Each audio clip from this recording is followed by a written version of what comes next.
And you guys, at least my regular viewers know, I don't typically like to make videos where I'm like, oh, you know, you're not a real tradesman unless you got one of these, you know, you're not a real man unless you buy one of those. It's not really my style. I don't think most things really need to be marketed or reviewed or shown off or whatever in that way.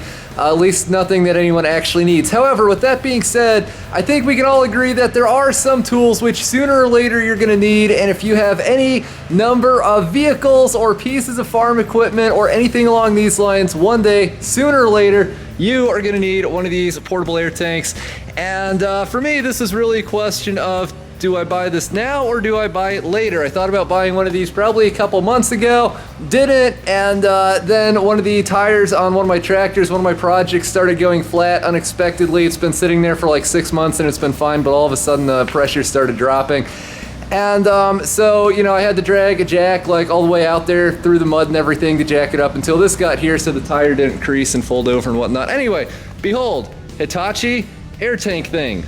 There are a lot of uses for a tool like this. This has quite a few ports on it. There's 4 ports, 2 on each side. 2 of these I plugged up, so there's less, you know, sticking off the side of the tank because I don't really need all these various inlets.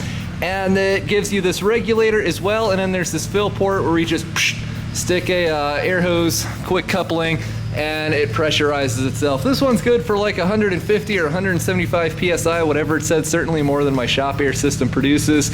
And I'm pretty optimistic about this. This is not the cheapest portable air tank you can find, but it's got a beautiful finish. The welds on it actually look good. And what's really great about this is that it's ASME certified, whereas a tremendous percentage of the ones on the market, especially the budget ones, are not. They're just like the cheapest thing that they can figure out how to put together and sell. One of the strange quirks of the internet I've discovered is anytime that I make a video, you know, whether I'm reviewing something, whether I'm promoting something, I'm not affiliated with Hitachi, by the way, whatever the case, if it's anything that even vaguely resembles the proper tool for the job or the application, there's always this chorus of people that are like, man, you know, that's really nice, but I can get a crappier one for less somewhere else. So there. And I don't really know what to make of that, but I would say this: if you are one of those people who just, you have to get the cheapest thing possible, it is ultimately your decision. However, you know, I paid a little bit more for this because it has the ASME certification, because the welds on it are beautiful. I think it's made out of thicker, heavier gauge material, so it should never rust out. It should be a true buy once, cry once, last a lifetime deal. And the other thing is, when we're talking about pressure vessels, I mean, do you really want the cheapest thing that you can find on the entire internet? This, it wasn't even that much money. I will put some links in the video description below to this exact air tank if you guys like it, and also one of the cheaper ones that, I don't know, gets good reviews if that's your decision. But I recommend paying a little extra and getting the quality one. But the real question is, does it actually work? Well, I hope so, because if it doesn't, it's going to explode and kill us all. But I guess there is just one way to find out. I don't really know how interesting I can make a YouTube video about an air tank, but I'm gonna try. All right, we'll open this. Oh, it's taking air. Oh, it's taking air. This is the most fascinating thing ever. Look at that gauge ride. Oh yeah. There's air in this tank. This is the greatest thing ever. Which gauge should we be reading from? I don't even know. Don't. Guess we're gonna find out how much pressure my shop air thing puts out. Almost 100 and I haven't died yet. Yeah, a little over 100 PSI. Well, that's not too surprising because the air compressor, I think it's set for like 110 or 120 or something, and then of course you lose a little bit of pressure coming through the line. So now we're gonna closify this, because otherwise all the air is just gonna come out immediately. That was easy.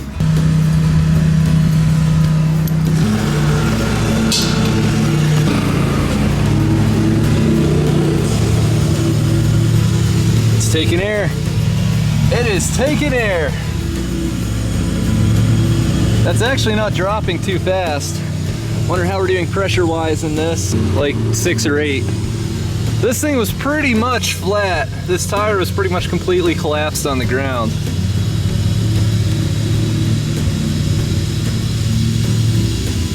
Man, this thing works like a champ. Almost 10 PSI, which doesn't sound like much, but that's a big tire with a lot of volume in it to fill up.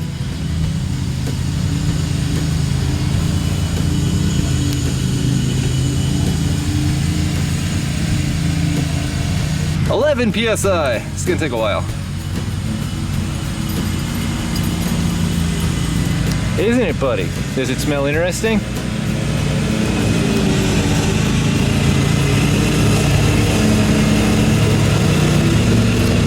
Yeah, what do you think? Is it a good air tank?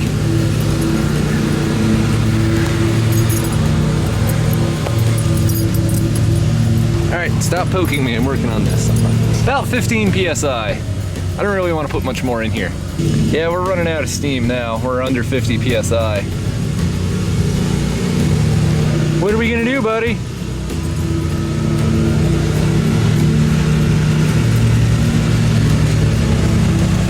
We gonna stare off into space and wag our tail?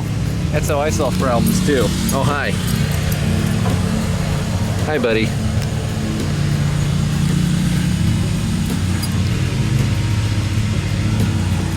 Alright, how are we doing here? A little over 25 PSI. Yeah, it's almost 20 PSI. I'm gonna call that good. Wow, that was perfect. I know it's a pretty simple tool, but it's still nice when things work out as well as you hope.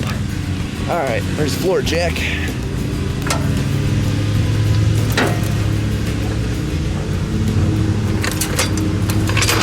Beautiful. I like it. All right, now I guess we'll let out the rest of this pressure, and then I'll open up this drain. Which way does it open? That way, I guess. Cool.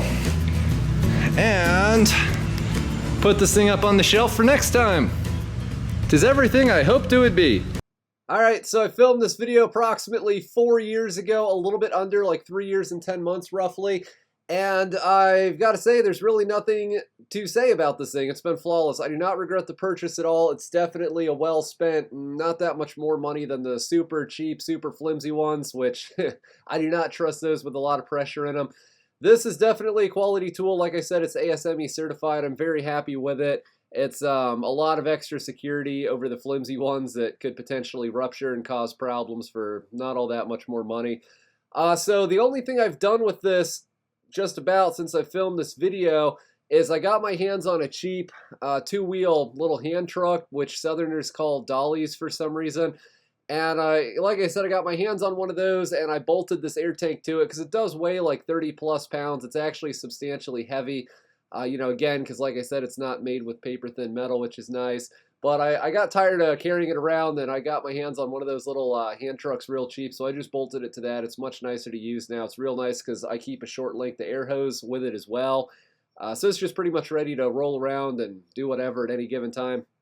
So you can still get what I believe is this exact same air tank. However, Hitachi does not label it as a Hitachi product anymore. Instead, it's a Metabo HPT, because that way they can coast on the Metabo brand name.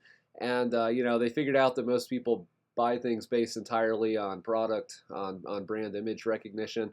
So anyway, yeah, it's still available. Costs a little bit more now, like with most things, but I'm very happy with mine. I think this was a solid investment. It's nice just not using one of the cheap flimsy ones and having to worry about, you know, this thing, it's old, it's got rust in it, you know, this is pretty dangerous. But, you know, using the one in the video, on the other hand, you know, it's a quality product. It's just, you know, like I said, I don't regret it at all. So anyway, thanks for watching. Don't forget to rate, comment, and subscribe for more.